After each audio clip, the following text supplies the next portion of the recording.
Good evening, Hi, everyone. hi, welcome to daldalang walang curfew. Usapang di nalalockdown. Ito ang QuaranTALK. QuaranTALK. Hi, Jules. Hi, happy Friday, no? Today is a Friday. Yes, it's And a very special day because it's the birthday of Gato Rizal. yes. At connected siya ng ating topic for tonight, which is centered on youth and social media for social good. But before we go there, let's talk about the latest on the COVID-19 pandemic. Jules, kamusta ang numbers natin? Right. For today, ito po ang numbers natin. And our source, of course, is from DOH. Pumalo na po tayo sa 28,459. Ang death toll natin at 1,130. At total recoveries natin, umaangat din naman yan. Nasa 7,378 na. Yes. At ang record po today, we have a total of 661 new confirmed cases, 14 deaths, and 288 more patients have recovered naman. But still, it's alarming to see this number on added cases for the day. Actually, in the past couple of days, it's on 300 to 400 range na naman. But globally, just an update, we are still at 8.4 million cases globally. 453,290 deaths have been recorded. Of the 8.4 million, 4.1 million have recovered, and 188 regions and countries are still affected. So let's see how the pandemic will hopefully not progress in the coming weeks. So again, ang Metro Manila po ay nasa general community quarantine pa rin. Ang Cebu City po ay nasa enhanced community quarantine. Yeah, so kung kailangan nyo lumabas, don't forget to wear your mask, practice social distancing, and of course, wash your hands. Yes. Okay. Punta tayo sa ibang topics din na also connected to this pandemic. The Ombudsman has issued the subpoena for DOH and the Department of Budget and Management for some of the documents to track kung saan napupunta ang pondo po para sa COVID-19 response. According to this article on abscbn.com,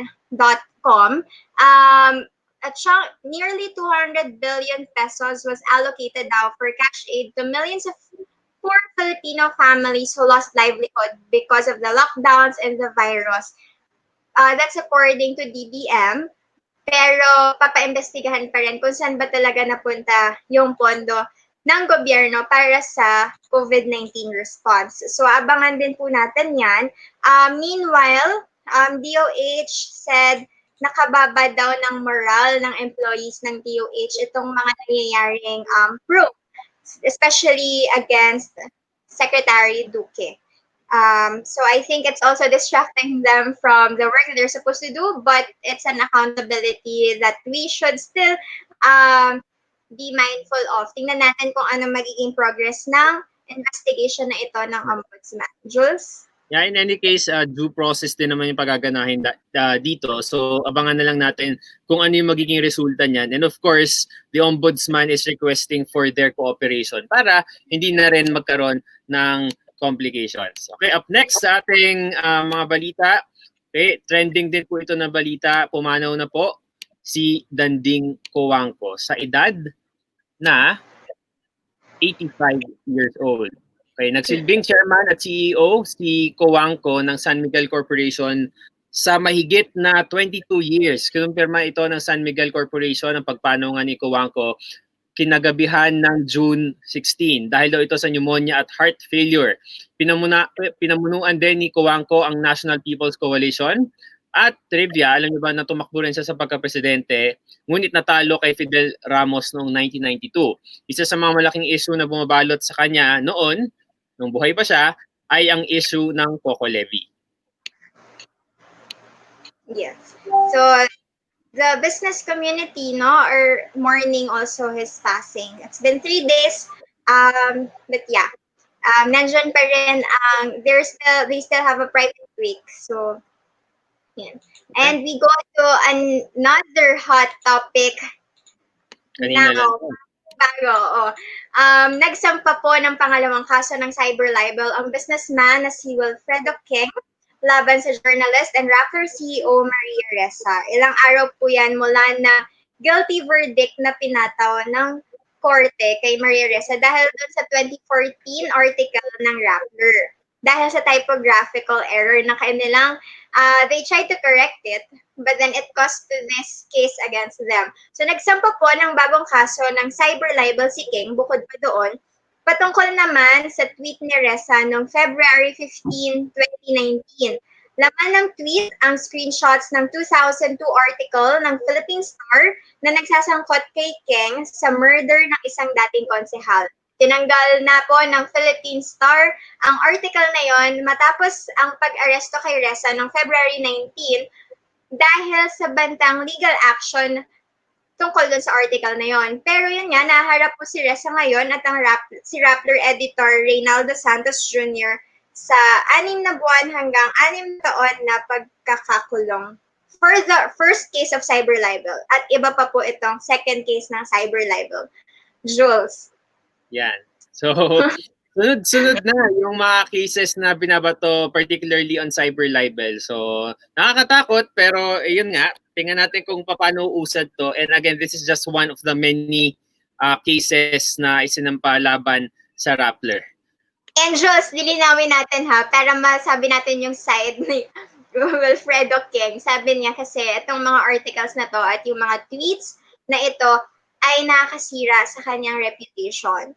So, yun naman yung side niya. Right. I mean, kung pwede siya gawin sa isang popular na tao, I guess pwede rin siya gawin sa kahit sino pa. So, I guess this is also a warning na rin na nakakatakot yung chilling effect niyan para sa lahat ng gumagamit ng Twitter na usually very vocal yung mga tao dyan. So, tingnan natin kung paano mag-change yung behavior ng mga tao dahil dyan. Okay, up next, of course, we are featuring also trending topics here in the show. So, ang trending natin ngayon, ano yan? Habang pull up ko ang ating sige, pronounce natin ito, Jules. Dexamethasone. Ayan. The Food and Drug Administration for FDA warned against self-medication. Huwag niyo pong basta-bastang bilhin at gamitin ang dexamethasone para sa mga simptomas ng COVID-19.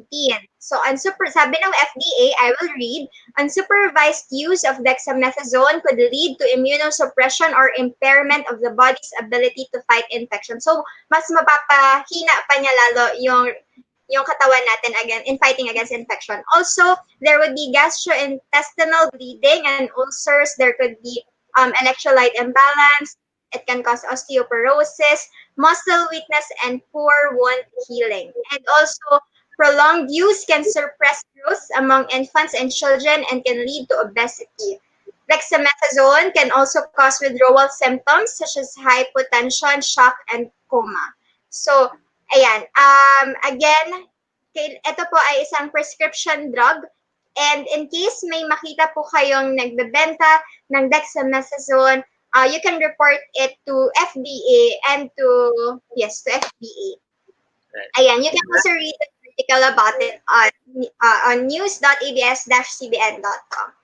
Okay. Sunod po tayo sa mga sinasabi ng FDA dahil sila po ang may mandate para alamin kung ano ba ang pinaka-safe na gamitin ng mga gamot. Kasi this pandemic, sobrang dami lumabas ng mga medicines. Akala ng ibang mga kababayan natin pwede nila gamitin. Yung pala, hindi pa siya approved ng FDA.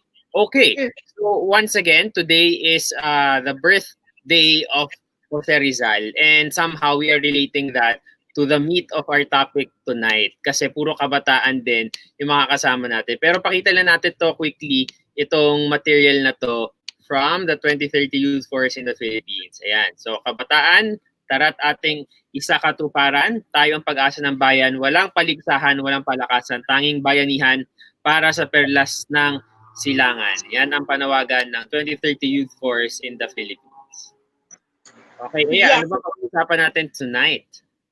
Yes, dahil nga pinag-usapan natin ang kabataan at syempre ang social media. How are we using social media these days? Sabi na ang kabataan daw, very tech-savvy. Pero sa gitna ng maraming banta sa freedom of expression or paggamit ng social media, paano natin mailalabas at mapapalakas pa rin yung boses ng kabataan sa gitna ng pandemya at sa gitna ng lahat ng kinakaharap nating mga bagong problema in this century, actually. All right, so before that, we'll also have to give our viewers something to expect. We have two sets of guests for tonight. Makakasama po natin ang mga tao, the creative people behind Instagram and, well, actually online platforms like Art Not Terrorism and Of the People. But for tonight, let's go and have a chat first with Of the People founder, 16-year-old advocate and storyteller Kia Tolentino, and their head for internal affairs, Lance Batu. Jules. Lance Bersamina. I'm so sorry. Yes, hi Lance and hi Kia. Welcome to the show. Right, so we'll start first with the context and the background. Take us back to the beginning. What inspired you to Of the People? Lance, would you like to explain? Okay, I can start. Okay, first I will explain what the platform is of the people. So just to give a brief summary, we are a community organization dedicated to providing a safe space and encouraging creatives to align self-expression with passion for social justice and sustainable change. So we aim to utilize art, media, design, and literature as a medium to bridge and create a platform to spread awareness, hope, change, and growth for, by, and of the people. So our main tagline is making creative activism accessible. Here you can continue. Okay, so me and Lance kasi we've been friends for about like 10 years now, and we've been working each other both in and out of school. We've joined several events and organizations together, and so starting this page is like really natural for us, and we work well together naman talaga. And we tapped our two friends, Monique and March, who are really passionate about the same things that we are. And yeah, so from there we just started asking like our own friends, and we built up this whole platform. So our main inspiration for this was actually the Artidote. If you don't know, it's like this community using art as a way to express oneself with um issues regarding mental health. So a lot of people were like sharing their own stories through there, and we really wanted to like somehow connect that to social issues and make it more accessible to young people like us. And lastly, just one thing we really wanted to emphasize. For the longest time, we always made the point to recognize the privilege that we have, because we were born with opportunities that a lot of people don't have, and we feel that it's our duty to make use of that privilege to speak up and stand up for the people who don't have a voice. Okay, that's good to hear. Lance and Kia, you mentioned you guys are 16 or 17? 16? 16. We're both 16. Yeah. 16. Yan. Almost half our age na yan. Eh. Pero, where do you find the courage? I mean, as young as you are, 16 years old, you're about to enter grade 12, right? So, saan nyo kinukuha, saan nyo hinuhugot yung tapang ninyo para siyempre gamitin yung social media para mag-educate and of course using art? Here you can answer. Okay. So we've been part of these different organizations that were also started by people our age at the time. And also some schoolmates have done like their own little projects of theirs. So we thought now we could also do the same thing that they're doing. And there's really this big stigma around how like whenever like someone young speaks up about like social issues, they're always saying, "Oh, you're too young, you don't know anything about this." But then I feel like we really have our voice is really important now because we own the whole future tomorrow. So we really should be able to use our voice as we can, and especially as young as we are, it's really important to have a stand and to be vocal about the things that we care about. Right, interesting. Lance, tell us about how you guys work as a group. How did you pull people together and contribute? I know you have a Medium community page also. Okay, so like what Kia said, the current members are currently either friends or like former schoolmates, but they're not necessarily part of our personal friend circles because we wanted a more diverse set of people to work with in order to produce a lot more authentic outputs. So I want to clarify something about our structure. Our structure is a little complicated, but just to give a brief explanation of what it is. So we identify as a community organization. So we are one part community and one part organization. So what does this mean? So the community aspect of the people, we accept submissions from anyone who wishes to get featured on our platforms, whether it's Facebook, Instagram, or Medium. And then all they have to do is just submit their piece, whether it's a visual or a text, and then to our email along with their name and their age. And then these people are called contributors. And then the organization aspect of the people, these are the people who we recognize as the legitimate members of our org. And they have the actual positions. They're a lot more dedicated, a lot more committed to the group. That's why we expect more from them. And they're called curators. So that's kind of a short summary of what their structure is. Okay. Lance and Kia, syempre iba-iba yung mga theme ng mga art materials na nakukuha niyo, diba? Yung mga sinasubmit sa inyo. Meron ba kayong certain set of siguro principles or values na sinusundan na kapag hindi pumasok sa standards na to, hindi nyo siya ipopost? Meron ba kayong set of values na sinusundan? Kia? Oh, okay. I guess we really value, our slogan, which is making creative activism accessible, and we believe that everyone's stand is important. But the value that our most treasured value would be human rights, which is something that we really stand for. And with that, if there's like something that's kind of questionable, we try to not post about it. And with our pieces naman, the branding and the style of how we express ourselves, it's usually straightforward and straight to the point because we don't really want to sugarcoat everything. We want Yeah. people to understand what's really going on, and so they can be able to formulate their opinion correctly, and more to be able to contribute more to what they believe in. Yeah. That's interesting, no? Since we don't sugarcoat things. Now, Jules, let's go to another platform. The people behind another platform who are definitely they're not sugarcoating things. Lance and Kiko, thank you for sharing the beginnings Thank of you so much. See you later. We'll See see you you pa.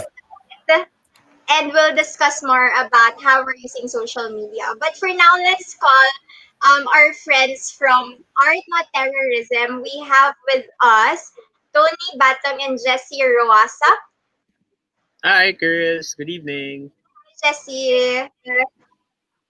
Yes, Tony, Jessie, tell us first about your platform.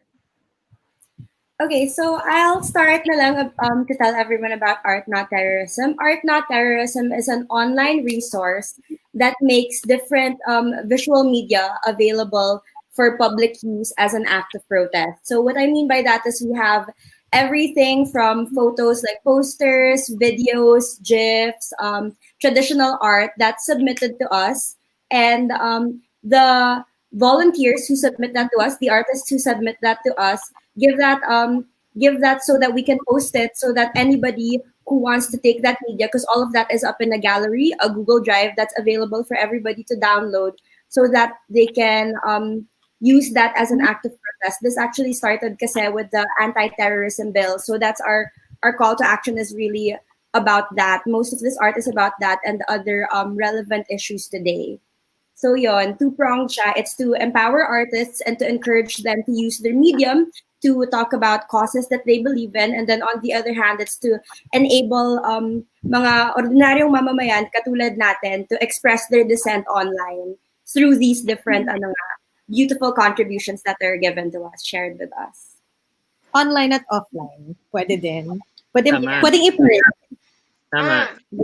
Lalo na sa mga manyanita, no? Pwedeng dalhin yan doon. Yes. Okay. So, ayun nga, ang gaganda ng mga portraits na naka-upload dyan sa IG ninyo. Ano sa tingin nyo yung impact nitong mga materials na to on the level of educating people, especially those people na hindi pa ganun ka-aware sa mga issues? I'll take this na lang. That actually is one of the reasons why we started this platform. It was because there were a few volunteers that got together nga. And we were trying to talk about the anti-terrorism bill, and we were trying to figure out yung mga actionable steps that we could potentially do when it comes to addressing the bill. And someone mentioned now one of the reasons why they learned a lot more about the bill was because of yung mga designs na nakikita nila sa Instagram, sa mga sinashare na Instagram stories, posts that they find on Twitter. And we felt that this was a really effective way to put out mga credible information in a way that's presentable, something eye-catching, something that's easily shareable with everyone. So, yun. That's lang. I think parang yun nga, a big part of it is na if you see some of the submissions we have, they really talk about, kasi nga these things are like this issue specifically, where we started from, isn't something that is easily accessible. Kahit na ako, 'di ba, hindi naman ako lawyer. So no part, hindi ko naman siya hindi ko siya maintindihan, and gusto ko siyang maintindihan. And a lot of artists parang started this. We saw like a lot of artists go out of their way to find credible resources and put them in layman's terms that people would understand. And we wanted to consolidate that into a platform where, yun nga, to better educate people, pero we wanted to do it responsibly. So one of the key things about what we do is na we make sure that the submissions are fact-checked. We have resource persons para we know na credible yung information natin. Right. Tony, Jessie, the fundamental campaign of Art Not Terrorism was rooted on the anti-terror bill, as you said. Now, how do you deal with, do you even feel that chilling effect, or do you even feel some apprehensions or reservations before curating these materials together? As you know, it may have some repercussions on you as the people behind the platform. How do you deal with that? Where do you find your courage? Oh my God. I think, okay, so usually whenever the team or the people that do look through the submissions work together, I feel it's unanimous that we're more looking out for the artists than we are ourselves minsan eh. And I think that for me personally, I get the courage from seeing all the things that people are making or people are doing. Parang every time we go through submissions, it's always just a wow moment. Parang ang ganda ng sinubmit ng isa, or wow, nagpottery sila, or wow, ganda ng video. It's I guess going back to the reason why we started this bit, there's this sense of solidarity that comes from a lot of the people who contribute with us. So ayun, dyan ang nagaling.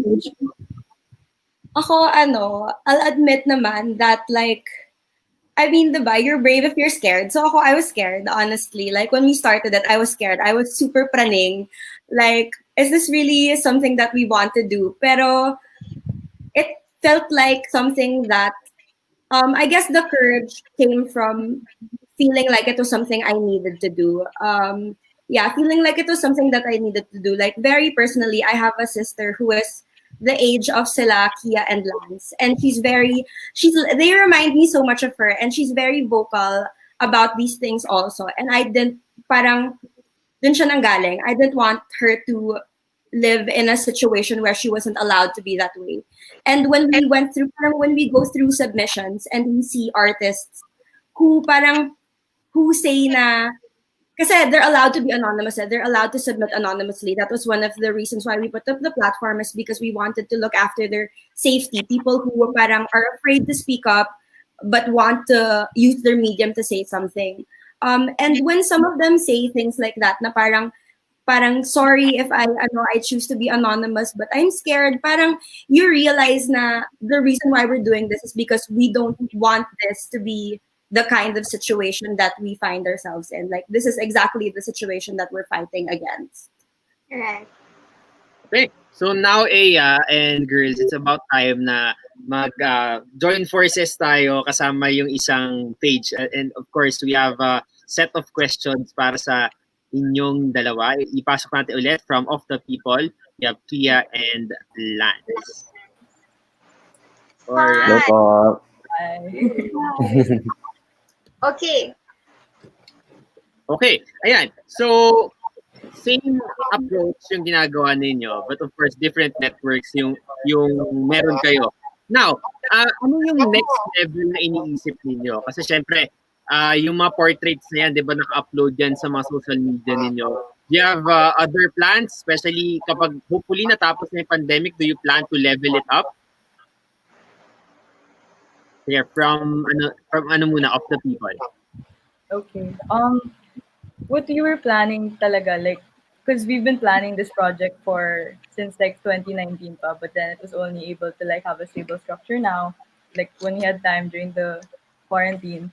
We wanted to have like these outreach activities with different communities, like with the elder homes and with like orphanages, and then we have like these art workshops where they can, you know, express themselves in any way that they want, because um I think that whenever you give someone like an opportunity to make art or make something, they usually make it about something that matters to them, and we really want to be able to give them that. Yeah. Kayo, Tony, Jessie. Jess, Do you want me to answer? Once again. Ano naman? In terms of plans for the future, medyo clear sa yung goals namin.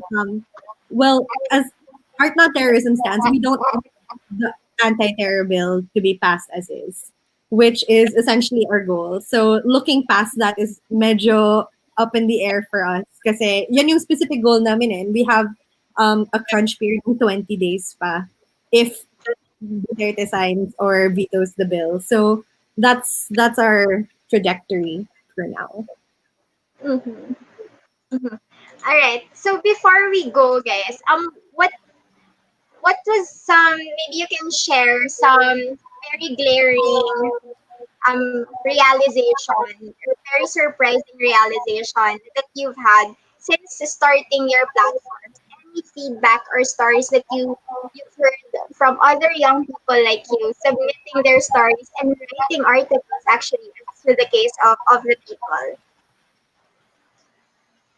How are we dealing with Okay, I can answer this. Lance? Yes. So one very glaring and kind of concerning thing that I've experienced, and I feel like a lot of people in our organization has experienced, is that we face a lot of, I would say, hate or backlash in every post we make. There's always just this constant and consistent attempt to silence or hate on the people who are trying to speak up. And like what I said, all of us have experienced that we've read some really nasty comments on all of our posts. However, honestly, what we've realized is that these really don't discourage us. And if anything, it motivates us even more to keep doing what we're doing. Because even if we're getting hate, you can't deny that we're starting the conversation and creating an impact. And to us, that's the most important thing. Thanks, Lance. Others? Well, first of all, that's so great to hear, Lance. Wala lang, nakakilig. Tapos nakakaano din, nakakahiya din yung tawagin kaming youth next to them. Kasi feeling ko parang, wow, we're 10 years older than them. Parang youth pa ba talaga kami? Pero I guess in the grander scheme of things, like this is the age group considered youth. From our end, I think it's the realization is really, because this is a project that we started in the middle of the pandemic, and a big part of it, parang, well, for Jessie and I, at least as friends, we've discussed na a big part of it was parang this helplessness that you feel, diba?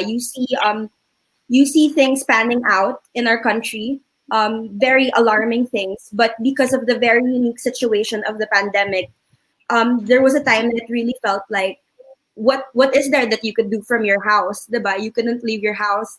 So when we started this, and when we started seeing the submissions, not only the submissions, but more than that, I think when we go through them and when we see the artists talaga, what they have to say when they submit their work, it's really just great to see how many like-minded people there are, how many other people there are out there who believe in the same things, really parang want to stand for the same causes, will put in their time and their effort to create art, to make a stand about things. And I think parang that gives you a sense of security, that gives you parang what Jessie said kanina, that gives you courage to keep going, na parang you really are doing this for something. And like what parang I guess it's a lot of like what Lance and Kia were saying kanina na kasi they were saying kanina na feeling mo as youth, diba? As a kid, parang people tell you na you're too young to know what you're doing, and like my sister gets that a lot because she's very very very vocal. I feel like maybe she should be here, not me. And it's not true. It's really really not true. Parang if anything, right now the youth is so much more like educated. They have access to information, and they really parang are willing to start conversations and to learn from like to learn what is happening and to form opinions on it. And I think that's a great thing to see kasi kami, a lot of our contributors are also students pa. So it's really nice. It's nice to see na maraming gustong gumalaw. Alright. Okay. On the last note, lahat siguro, if possible, pwede kayo sumagot very briefly. In this time of uncertainty, kung saan maraming takot, maraming praning, maraming galit, at takot din na magsalita, ano ang pwede niyong sabihin sa kanila na parang words of encouragement to speak out? Or if there are other means to speak out, ano yun? Anyone? Sino yung magsistart? Medical ba? By age ba? Grabe yung by age. Jessie, ikaw na lang. Oh my God! Binuking ako ng eldest. Okay, si Ate Jessie muna. Ate Jessie. Oh my God, don't talk. Oh my God. Okay, sorry. Nabigla ako sa ate. I think one of the key things that people should remember talaga is to keep the conversation going. It doesn't have to be through like grand forms of art. It doesn't have to be through very lengthy Twitter threads or, hours sa mga Facebook comments. It can be anywhere. It could be just among your friends or just among your family. Kahit over the dinner table. Basta keep the conversation going. Keep yourself informed. Especially when it comes to yung anti-terror bill, when it comes to the pandemic situation. There's a lot of power in social media when it comes to that. And yun nga, also use it responsibly. Yun, that's my words of encouragement. Thanks, Jessie. Tony? Thank you. Sige, Deem, ako next. Ako, I think it's don't be scared to ask questions. It's okay if you parang don't know. I feel like a lot of people don't speak up kasi natatakot sila magkamali. There's like cancel culture and all of those things. But the thing is, if you're thoughtful about your questions, starting with questions is how you learn the correct thing, diba? And I think more than anything, it's knowing that you're not alone. If anything, like mga talk like this and parang other platforms like of the people is how you know nga na you're not alone. There are so many other people out there who want the same thing as you and believe in the same thing. Okay. Thank you, Tony. For me, Go ahead. this is something that my friend Cheska told me. It's the saying that it's never for nothing. So what this means for us is that of the people, we started really small. And when we posted, of course, we were getting little to no recognition at all. And there were times, of course, that we were wondering, like, what is this all for? Like, is it really worth it? Like, is anyone even going to listen to us? Are we just wasting our time?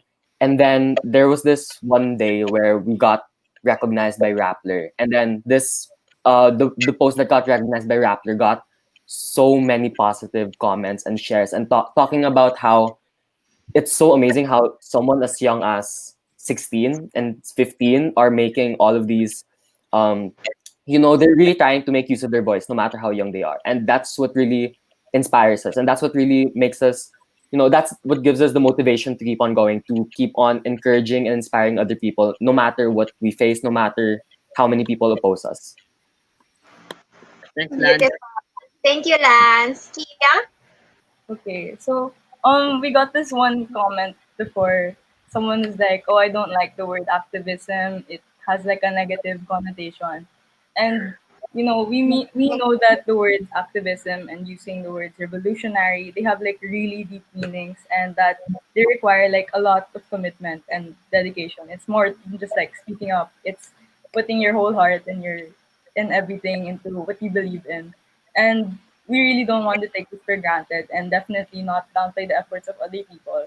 But we want to encourage other people to speak up and to, fight for what they believe in and be activists themselves, even if it seems so intimidating. And in some small way, we are all activists ourselves because we all believe in something and the pursuit of something, whether it is to keep something and remain it or to change something completely. If we believe in something, we should really fight for it because silence is already fighting for something. And like what Ate Jessie said, you don't have to be loud or grand about it. You can just like talk to someone who has a different opinion and like get to explain what you think and let allow them to understand you and hear you out. And that's already like a really big step in being an activist. So that's what I believe. Thank you, Kia. Grabe, Ayan, no? Nung 16 ka ba, pinag-uusapan mo na yung activism. Grabe. Ako hindi. Galing. Oo. Yeah, Inspired. silence is already fighting or speaking for something. Thank you, Kia, Lance, Jessie, and Tony. But before we let you go, share with us again your platforms. Where can people find you and how can they be part of your campaign? Let's start with Art Not Terrorism. Well, for Art Okay, Not so- Terrorism, ay, sige, ikaw ba? Ikaw na lang. Tayo. Ikaw na lang, go. Ay, ako na pala talaga. For Art Not Terrorism, you can find us at Art Not Terrorism on Instagram and on Twitter, or you can email us at junkterrorbill.art@gmail.com. Awesome. All right. Kia, Lance. Okay, so we have our main platforms are Instagram, Facebook, and Medium. You can find us on Instagram at Of the People PH. On Facebook, you can find us at facebook.com/Of the People PH. And you can also find here our email where you can email your submissions and you can see all of our posts. You can see any way you can contact us. And we also have a Medium where we post all of our pieces and all of our artworks, which is also medium.com/Of the People. Thank you.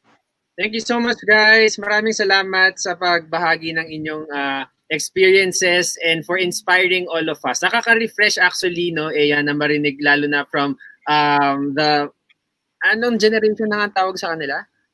Gen Z. Gen Z. Gen Z, di ba? Tapos parang nakakatuwa na they're using different platforms to push forward their advocacy. Thank you so much for doing this. Thank you. Thank you, guys. And we'll keep in touch. Thank you so much po. Everyone. Bye-bye. Bye. Bye po. Thank you so much. Ingat po. Bye-bye. Bye. Okay. Yeah. Refreshing. I Very agree. refreshing, no? Lalo na from the kids, from the 16-year-olds. Siyempre, parang it goes without saying naman, those Athenians, magagaling din yung mga ginawa nila. Pero yung mga kids talaga, super refreshing din yung na as early as 16 years old, ano lang ba ako nun? Noong time natin, syempre, wala pang senior high. Second year? Third year? Fourth year? Ganun, di ba? Tapos nakakatuwa na, kasi noong time natin, Friendster pa lang yun. Friendster pa lang yung time natin, so hindi pa na ma-maximize yung social media. So happy na nagagamit nila yung platforms ngayon to push forward their advocacies and their angst against the issues prevailing today. Ikaw, Ea? Yeah, but I think, Jules, at 16, we were starting to get educated about societal issues, especially because of, we were in our university where it's very open, learning about things more accessible for us. And at 16, ang saya lang na they found a platform that they can maximize. And I think it's really their generation. They're the owners of this tech platforms. And also, it's refreshing kasi parang ang tagal na, sabi nga ni Tony kanina, parang 10 years halos na sa yung mga age gap natin, diba? And it's nice that we are seeing these platforms as opportunity to speak up, especially, in this time when there are a lot of things to fight for. But also, siguro yung realization ko, Jules, sa dami na nangyayari sa paligid natin, it's either tatahimik ka na lang, or matatahimik ka na lang, or sobrang ma-urge or ma-disturb ka masyado that you will really want to speak up and to do something. And I'm glad that more and more people, more young people are finding the courage to do something. Yeah. Ayun lang, syempre, di ba, minsan, yung emotions yung nagdadala rin sa atin. So at the same time, we should be mindful to be cautious din dun sa mga nilalagay natin. Lalo na sa panahon ngayon, hindi natin alam baka pwedeng magamit yung mga materials or even your captions on Twitter or on Facebook or on Instagram against you. So let's all be careful, but carry on with the fight, be creative, para lahat ng mga sectors ma-capture natin. Kasi hindi lang naman sa lansangan natin mapapakita yung yung gusto natin sabihin. There are other there are other platforms to use. At walang mas higit sa isa. Lahat 'yon pantay-pantay ng mga platforms. Sabi nga ni Ate Jules, ayan, nilagay mo ba? Ang sining ay malaya at mapagpalaya, sabi ni Ate Jermaine Derunya. Also, our streets today are online. So this is where we're taking our calls and our calls to action. And sabi ni Kuya Rodney naman, I'm really proud of you young people. Prove to the NYC or the National Youth Commission that you deserve more. Sustain the flame, carry the torch with pride. Taas noo. Merong gustong sabihin si Kuya Rodney at sa ibang usapan natin pag-uusapan yan. Parang panahon na para imbitahan ulit si Kuya Rodney sa ating show at si Ate Jermaine Derunya.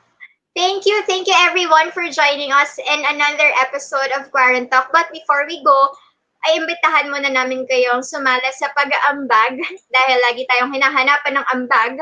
Ang featured ambag natin for tonight ay ang Data Connecting Students Project ng Youth for Youth Organization, di ba?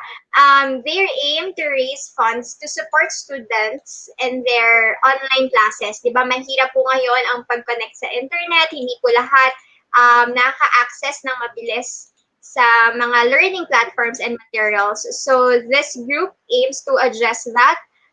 They're raising funds to help students get more access to their learning materials and learning platforms as they resume classes. So you can visit their Facebook page, Youth for Youth, and they're also open for donations for as low as 20 pesos. Ayan, and they're gonna pull that fund for the benefit of students needing gadgets and connectivity, internet connectivity. Ayan, Jules? Yeah, thank you guys for tuning in. And next week, marami tayong mga pag-uusapan din dito. At kung may mga suggestions po kayo, sabihin nyo lang sa amin. And we're also trying to upgrade this platform. We are talking to other people na mag-produce din ng shows nila using this platform. So if interested kayo, kausapin nyo lang din kami. Okay. More content and more surprises to come, especially come July. For now, next week, Jules, pasilip lang, we're going to talk about the coming elections. Hindi naman sa masyado tayong excited, pero it's really never too early to talk about it, to talk about voters registration, voters education, and the 2022 elections. So we'll talk about that on Monday. So guys, kita-kita ulit tayo dito sa Daldalang, Walang Curfew. Usapang di nalalockdown. This is QuaranTALK. We go live here on Facebook Mondays, Wednesdays, and Fridays at 11 p.m. Yes, and follow us on Facebook, facebook.com/QuaranTALK online. You may follow me on Twitter. Yan po ang handle ko, Jules Guiang, and on Instagram. Yes, connect with me on Twitter at @a_Antonio, on Instagram at @a_Antonio. Thank you guys, and stay well. Have a good weekend. Bye! Bye.